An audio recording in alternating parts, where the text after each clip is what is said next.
and winning bigger longer term. We're missing that, and I think like part of our success will be if we can stay focused on that. Our education portfolio is another thing. It literally looked like a train wreck for 3 years, where everybody has always said you never invest in education.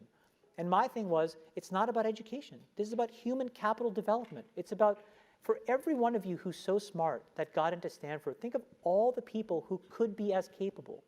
I'm not asking you to empathize with them, but I, as a capitalist, want a starting line where all of those people can run a race so that I can pick the winner. No offense to any of you here. And it took us 3 years where now those building blocks exist, and I'm like, wow. How many times did I have to look at my partners and say, no, the easy answer is to walk away, the hard answer is to double down, we have to support this business.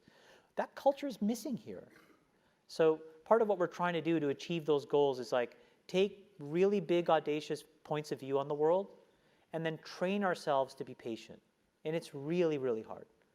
The entire society is set up to not be patient anymore. And I'm hearing also a conflict with this like fail fast and learn mentality where if you're taking a deep and big bet, like you want it to be the right one, how do you know when that's true? I think that fail fast approach works in consumer internet businesses, but I don't think it works for anything that really matters. Basically. Consumer internet businesses are about exploiting psychology. And that is one where you want to fail fast because people are unpredictable, and so we want to psychologically figure out how to manipulate you as fast as possible and then give you back that dopamine hit. We did that brilliantly at Facebook. Instagram has done it. WhatsApp has done it. Snapchat has done it. Twitter has done it. So there are great examples. WeChat is doing it. There are great examples of failing fast is the right path to exploiting psychology of mass populations of people. But it is not how you solve diabetes. It is not how you use precision medicine to cure cancer. It is not how you educate broad swaths of the world's population. It's just not.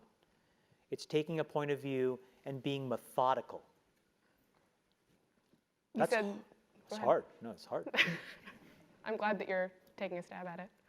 By the way, if it works, it's where all the money comes. Like if you talk about where all of the gains, where all of the value will be created over the next 50 years, it'll be in those hard things. And the reason is because those white spaces are so wide open. The competitive pressures are non-existent. For example, today you have this weirdly academic argument about climate change. It exists. It doesn't exist. Well, we were in an ice age. Now it's warm. Of course, who cares? What's undeniable is that we're ripping apart the biodiversity of our planet. What is undeniable is that we as a human population will be forced to concentrate because certain parts of the world will get basically, subsumed by water. We do not have food supplies. These are conclusively known to be true. Yet nobody's really working on a problem. And part of it is because the people won't have the ambition to try to go after it. The capital markets don't reward that kind of decision making. But if somebody were to solve it, don't you think that they are, in economic terms, a multi-trillionaire? Of course. You think food delivery is where like the next great fucking breakthrough is going to come?